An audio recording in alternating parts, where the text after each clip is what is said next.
Peace and light, family. I hope that you are well. So today we are talking about how to build a business in 2020 with no money. I first started my business back in 2019 and I did not have a single dime to my name. I had just come back to America. I emptied my entire savings account to travel, and when I came back I decided that I was going to jump full force into starting my own business, and I did that. So these are the 5 steps that I took to start my own business without a single dime, and I am also going to tell you all of the mistakes I learned along the way. Let's get started. Question number 1, what is your passion? What is the thing that you are passionate about? What is it that you love to do? Even without making any money, even without having anyone like having to prompt you to do it, what is the thing that you just naturally love to do? What do you care about? What is something that you want to change or make a difference in the world? These are all questions that you can ask yourself when you are trying to figure out what is your passion. I get a lot of people who come to me for consultation and they say that they want to start a business, and then I ask them, well, what do you want your business to be? And they're like, I don't know yet. I don't know. I'm going to figure it out. But honestly, that is the first thing. When starting a business, that is the first thing that you have to know. What is your business going to be about? So what is your passion? What is it that you truly care about? To figure out what your passion is, you can ask yourself questions like, what is something that I want to change? What do I like to do without making a single dollar or dime? What is it that I have been doing naturally since maybe I was a child or a teenager? What is something that I love to do that I know that can help people and really make a difference in this world? So when trying to figure out what your passion is, ask yourself these questions, and that is how you'll know what is the thing that you will continue to do before your business starts to make a single dime. I'll tell you this, if you are not passionate about the thing that your business is about, when your business is not doing so well, when it may be a down season, when you are first starting and you may only have 1 to 2 clients and money isn't coming in enough to sustain your lifestyle, what is that thing that you are going to continue to do even in those tough times, even in those rough moments? So make sure that your business is dealing in something that you are truly passionate about. That is truly the only way that you will have success and genuinely love what you do. When I first started my business, it was very broad. And I was doing consultations dealing in holistic health education. And I was doing one-to-one consultations. I was doing it in schools. I was doing it in multiple locations. And it was just very broad. And I listed all the different things that I can do.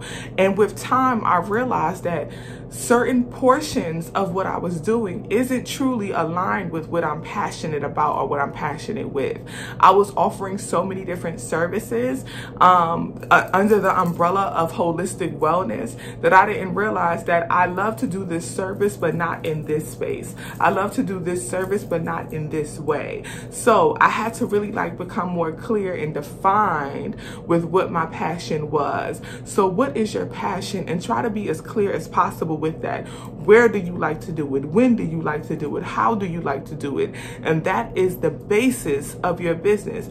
Your passion is truly the foundation, that first stone that is laid for what your business will be. Because once again, even when your business may be going through a downside, even when business may not be going so well, even when you are first starting and you only have 1 to 2 clients, what is that thing that you will continue to do despite this, despite that? Although this is not happening, that is not happening, I love to do this anyway, so I am going to keep on doing it. What is that thing? What is your passion?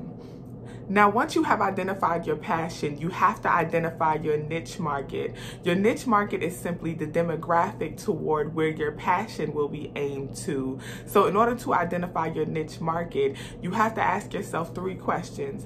Question number 1, is there a need for this passion? Question number 2, who needs this passion? And question number 3, are you good enough at it to fulfill that need?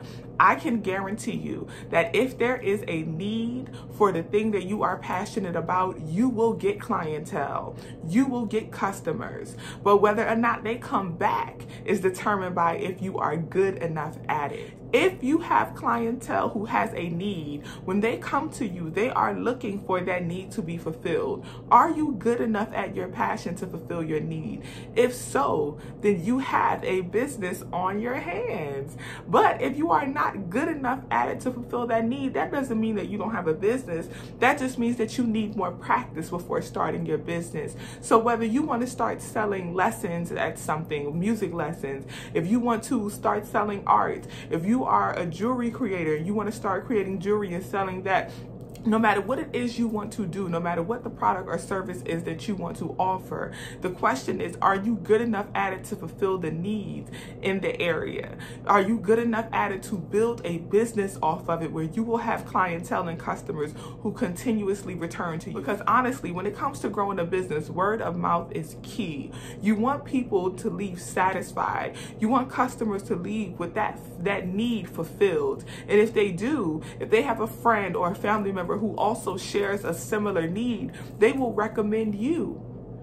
Most of my clientele, as a holistic wellness practitioner, most of my clientele comes from spiritual consultations. And it comes from people coming to me who have a need of feeling unfulfilled in one way or another.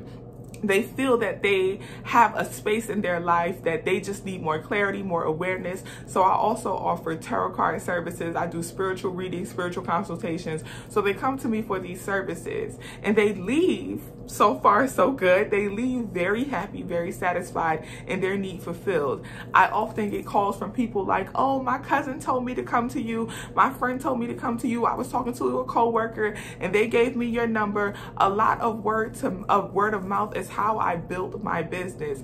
I got into doing holistic wellness in the education system from working with a school where I just naturally was implementing holistic wellness practices. And then I got recommended to a whole nother school, recommended to a whole nother charter network. And then one thing led to another.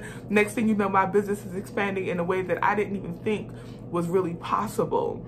So if you are good at what you do, if you are good at your passion, you will be able to fulfill the need in that market. So once again, to identify your niche market, 3 questions. Is there a need for this passion? Who needs this passion? That's how you determine your demographic. Who needs this passion? Who am I gearing this energy towards? Who would I be marketing to? For me, most of my clientele are women. So I do a lot of marketing, and not even so much marketing, but a lot of my clientele naturally just happens to be women. I offer doula services. So I do a lot of doula work with mothers, expecting mothers, mothers who are in postpartum care. I do a lot of doula work. So my clientele is mostly women, but I also get a few men here and there. I'll say about 80-20. So my demographic, my marketing is mostly to women. A lot of feminine energy when it comes to my marketing, a lot of feminine energy in my videos, and I'm very conscious about that as well. So you have to identify who is your market. What is the gender? What is the age range? Most of my clientele can, thankfully, doing holistic wellness consultations and education, most of my clientele ranges from, I have a pretty broad age range, so about 18 to 54. I get women who come to me from all ages, 18 to 54. So I have a pretty broad range, but depending on what you do, your range may be more clear, more defined, and more specific. For example, if you are a vegan chef, right, and you want to offer culinary services to someone, right now, the vegan thing is popular amongst millennials. A lot of millennials are talking about becoming vegan. So you may want to market between the ages of 24 to 35. That may be your demographic. Now you can do men and women. A lot more women are looking toward being vegan right now, but you can do men and women because men are also into wellness and taking care of their bodies as well. But just really do the work to identify what your demographic is. So is there a need? Who needs this service? That's how you determine your demographic. And are you good enough at it to fulfill that need? Because that is what will determine whether or not your clients will return to you. Once you have identified your passion in your niche market, the next thing you want to do is identify, am I offering a product or a service? Now this is key, and this is where I learned a huge lesson. Is your passion a product or a service. There is a huge difference. If you are offering culinary services, that is a service. I am a holistic wellness practitioner. I offer a service most often. I am not selling a product where I'm selling sage or crystals or jewelry. I'm expanding my business now to offer more products, but that is not initially what I was doing. Right now, I am still offering a service. I also offer doula services. I offer spiritual consultations. I offer tarot card readings. I offer a lot of things like that in that area, which are all services. Now, the key difference is when you offer a product, you are really working for yourself on your own schedule for the most part, especially when your business is first starting. For example, if you're selling jewelry, you can make jewelry and you can post it on a website to sell. You can make it at your own rate. You can take photos of the jewelry and you can say, okay, this is what I made, this is the price, and this is what I'm offering. And you have the ability to produce as much as you like. Now, as your demand starts to increase, of course, you'll naturally be required to produce more if you choose to meet that demand. But you also have the option to not meet it. I mean, it'll be kind of counterproductive because of course you want your business to grow, but the choice is yours. Now, when you offer a service, you are still working with and or for someone, meaning you are not really creating your own schedule. And this is a lesson I had to learn the hard way, because I thought that, okay, I'm starting my own business, I'll be on my own time. But that's absolutely not the case. I find that with starting my own business now, I work more hours than I worked when I was actually working for the Department of Education. When I was working for the DOE, I was working from 8 o'clock to 3:30, 8 a.m. to 3:30 every day. I knew that by 3:30, I had the opportunity to be out of that building. Right now, I work anywhere between 12 to 16 hours a day. I am constantly on the phone doing spiritual consultations. I'm writing emails because I also do it via email. I'm in schools. I work also in a school. So I'm in a school from 7 to 5 o'clock Monday through Friday. Once I get home at 5 o'clock, I'm immediately sending emails. I'm on the phone doing consultations.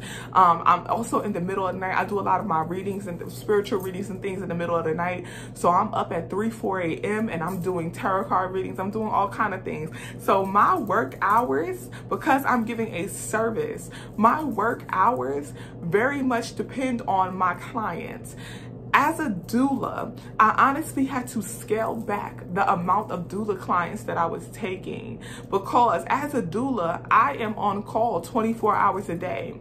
I cannot determine when a child decides to enter this world. So I realized that, okay, because I'm offering this service, I have to be willing to pick up my phone any time of day and night.